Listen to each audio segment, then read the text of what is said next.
अस्सलाम वालेकुम dear students, I am your lecturer Babar Ikram. आज के लेक्चर में हम फाइनेंशियल इंस्ट्रूमेंट्स जो है वो स्टार्ट करने जा रहे हैं। फाइनेंशियल इंस्ट्रूमेंट्स में कौन कौन से स्टैंडर्ड्स इन्वॉल्व हो रहे हैं वो देख रहे होंगे, और फाइनेंशियल इंस्ट्रूमेंट की डेफिनेशन क्या है, फाइनेंशियल इंस्ट्रूमेंट रेज कब होता है। तो let's start. First of all जो है हम इसकी थोड़ी सी देखते हैं, बेसिक स्टार्ट करते हैं कि इसमें स्टैंडर्ड्स कौन कौन से इन्वॉल्व हैं, एंड देन फिर उसके बाद हम इसके स्टार्ट चलते हैं अपनी डेफिनेशन की तरफ। तो रेलिवेंट आईएफआरएस यानी कौन कौन से स्टैंडर्ड्स जो हैं, इंटरनेशनल फाइनेंशियल रिपोर्टिंग स्टैंडर्ड्स जो इन्वॉल्व हैं फाइनेंशियल इंस्ट्रूमेंट्स में से, वो कौन कौन से हैं और क्या क्या रोल वो प्ले आउट कर रहे हैं इन फाइनेंशियल इंस्ट्रूमेंट्स में। कहता है जी, roles on financial instruments are set out in three accounting standards. कहता है जी, जो आपके फाइनेंशियल इंस्ट्रूमेंट्स के जो रोल हैं वो इन तीन स्टैंडर्ड्स में जो है वो सेट आउट किए गए हैं। नंबर 1 में आईएफआरएस 9 जो आपका फाइनेंशियल इंस्ट्रूमेंट्स के नाम से है, जो मेन है, जिसमें आपके जो है सारे के सारे हेजिंग्स और इससे रिलेटेड जितने रूल्स हैं वो सारे के सारे इसमें इनकॉर्पोरेट हैं। फिर आपके पास आ जाता है IAS 32 फाइनेंशियल इंस्ट्रूमेंट्स प्रेजेंटेशन, जिसमें आपके जो है सिर्फ आपकी प्रेजेंटेशन को जो है वो डील कर रहा होता है। IFRS 7 आ जाता है फाइनेंशियल इंस्ट्रूमेंट्स डिस्क्लोजर, जिसमें आपके डिस्क्लोजर जो हैं वो डील आउट किए जा रहे होते हैं। तो ये तीन स्टैंडर्ड्स हैं जो कि फाइनेंशियल इंस्ट्रूमेंट्स को जो है वो डील आउट कर रहे होते हैं, इसके बारे में सेट आउट कर रहे होते हैं, जो रूल्स होते हैं इसमें। तो अब हम देखते हैं इसकी डेफिनेशन की तरफ, यानी फाइनेंशियल इंस्ट्रूमेंट है क्या, कब ये रेज आउट हो रहा होता है। अगर हम देखें, financial instrument is a contract that give rise to both, यानी फाइनेंशियल इंस्ट्रूमेंट तो हम कह रहे हैं ये है क्या चीज। फाइनेंशियल इंस्ट्रूमेंट बेसिकली एक कॉन्ट्रैक्ट होता है। कॉन्ट्रैक्ट क्या होता है, जिसकी वजह से दो चीजें रेज आउट हो रही हो। नंबर 1, या को फाइनेंशियल एसेट आपका बन रहा हो, या आपकी को फाइनेंशियल लायबिलिटी रेज आउट हो रही हो। ऐसा कोई भी कॉन्ट्रैक्ट जो जिसकी वजह से आपका फाइनेंशियल एसेट रेज आउट हो रहा हो या फाइनेंशियल लायबिलिटी रेज हो रही हो, उसको आप कहेंगे कि ये फाइनेंशियल इंस्ट्रूमेंट है। अब क्या कहता है जी, क्या रेज करते हैं financial asset in one entity, यानी या मतलब यानी अगर आप जो है रिपोर्टिंग एंटिटी हैं तो आपके लिए जो है वो फाइनेंशियल एसेट होगा, और जो दूसरी एंटिटी होगी उसके लिए फाइनेंशियल लायबिलिटी होगा। अगर दूसरी एंटिटी जो है वो रिपोर्टिंग एंटिटी है तो आपके लिए वो चीज़ फाइनेंशियल लायबिलिटी हो जाएगी कॉन्ट्रैक्ट में, क्योंकि कॉन्ट्रैक्ट में दो पार्टीज इन्वॉल्व होती हैं। तो एक के लिए फाइनेंशियल एसेट होगा, दूसरे के लिए फाइनेंशियल लायबिलिटी होगी सेम। अब आप फाइनेंशियल लायबिलिटी और equity instrument in an other entity, तो आप फाइनेंशियल लायबिलिटी रेज हो जाएगी और equity instrument in other entity के तौर पे।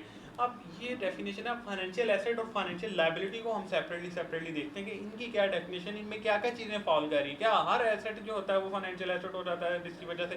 फाइनेंशियल एसेट की क्या डेफिनेशन है, ये चार चीज़ें हैं जो आपको वो बता रहा होगा, तो आपने देखनी है। कहता है financial asset is an asset that is cash या बैंक, जो कैश हो या बैंक हो वो आपका फाइनेंशियल एसेट होगा। An equity instrument of an other entity, यानी किसी भी एंटिटी का कोई इक्विटी इंस्ट्रूमेंट हो, इक्विटी इंस्ट्रूमेंट कोई शेयर हो, कुछ भी हो, इक्विटी इंस्ट्रूमेंट हो, तो वो आपका फाइनेंशियल एसेट होगा।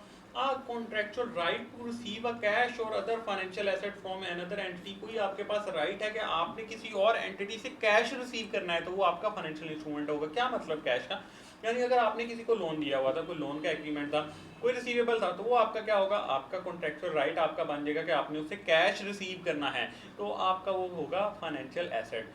अब a contractual right to exchange financial assets or financial liabilities with another entity under condition that are potentially favorable to the entity। अब इसमें नॉर्मली क्या एग्जांपल आती है, अगर हम बैंक की एग्जांपल देखें, बैंक ने किसी से कॉन्टैक्ट कर लिया, बैंक ने जी मेरे से कॉन्टैक्ट कर लिया कि मैं आपको डॉलर जो है वो सप्लाई करूंगा, ठीक है जी। अब डॉलर सप्लाई हो गया, जिस डेट पे हो गया, ठीक है। अब आगे जाके डॉलर का अगर रेट कम हो जाता है तो बैंक को क्या होगा, बेनिफिट होगा, तो वो क्या होगा, बैंक के लिए फाइनेंशियल एसेट बन जाएगा। तो ये थी आपके जो ये सारी चीज़ें जो फाइनेंशियल एसेट होंगी, यानी एक एग्रीमेंट हो गया तो वो फाइनेंशियल इंस्ट्रूमेंट कहला रहा होगा। ये हो गया फाइनेंशियल एसेट। अब हम फाइनेंशियल लायबिलिटी की अगर हम बात करें तो उसमें क्या आता है, example includes cash in hand और बैंक आपका फाइनेंशियल एसेट्स आ रहे हैं।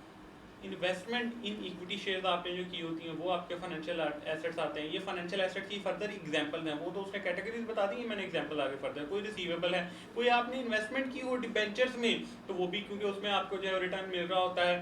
फिर कोई फेवरेबल और फॉरवर्ड करेंसी कॉन्ट्रैक्ट, तो मैंने अभी आपको बैंक की एग्जांपल दी। यानी अगर आप फाइनेंशियल एसेट की एग्जांपल की तरफ आए, कोई भी आपके पास कैश जो है बैंक में पड़ा होगा वो आपका फाइनेंशियल एसेट होगा। इन्वेस्टमेंट जो होगी आपकी इक्विटी शेयर्स में, यानी कोई ट्रांजैक्शन हुई, आपके पास कैश है या आपके बैंक में कैश ट्रांसफर हुआ। इन्वेस्टमेंट की किसी भी आपने कंपनी के शेयर्स में, कोई आपने किसी को चीज़ें सेल कर दी क्रेडिट पे, तो आपका जो रिसीवेबल बिल्डअप हो गया तो वो आपका जो है फाइनेंशियल एसेट बन जाएगा। इन्वेस्टमेंट इन डिबेंचर्स, आपने कोई डिबेंचर्स परचेज कर लिए किसी भी कंपनी के, तो उसमें क्या होता है, आपको फिक्स रिटर्न आ रहा होता है, तो वो भी आपका फाइनेंशियल एसेट बन जाएगा। कोई फेवरेबल फॉरवर्ड करेंसी कॉन्ट्रैक्ट आ गया आपके पास, यानी आपने कहा जी मैं आपको डॉलर सप्लाई करूंगा इतने रेट पे, ठीक है जी, बाद में डॉलर की रेट जो है वो डिक्रीज हो जाते हैं तो बैंक को फायदा हो रहा होगा, तो ये भी फाइनेंशियल एसेट की कैटेगरी में फॉल इन कह रहे होंगे।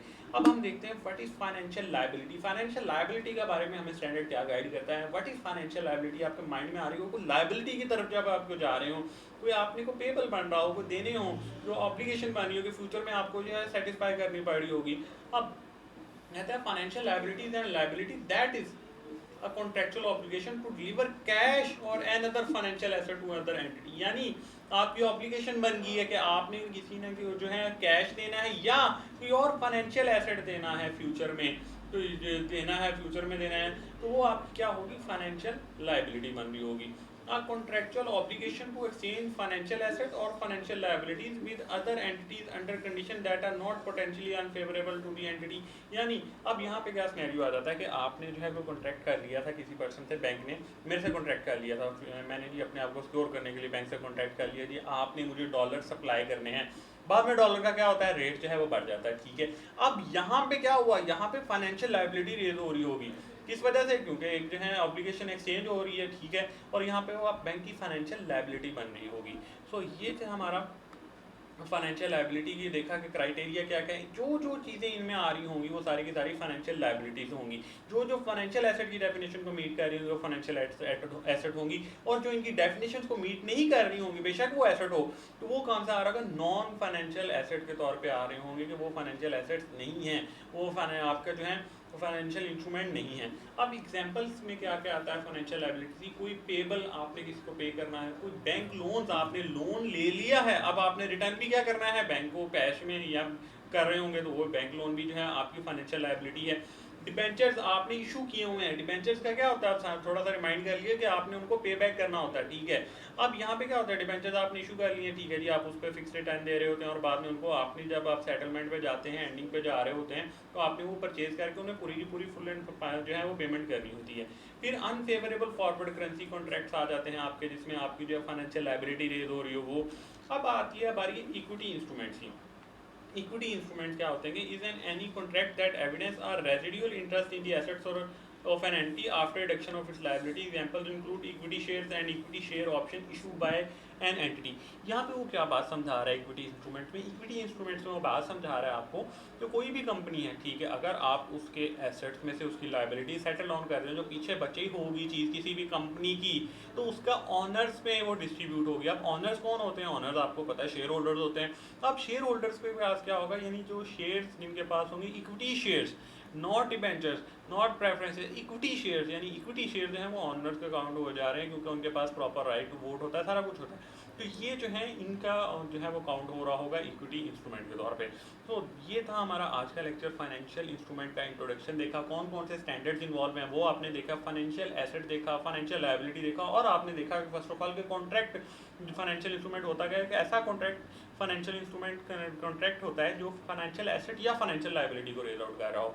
सो ये डिटेल्ड इसका इंट्रोडक्टरी लेक्चर था। सो होप सो आपको समझ आया होगा, कोई भी कंफ्यूजन आप मेरे साथ कम्युनिकेट कर सकते हैं। थैंक यू एंड अल्लाह हाफिज़।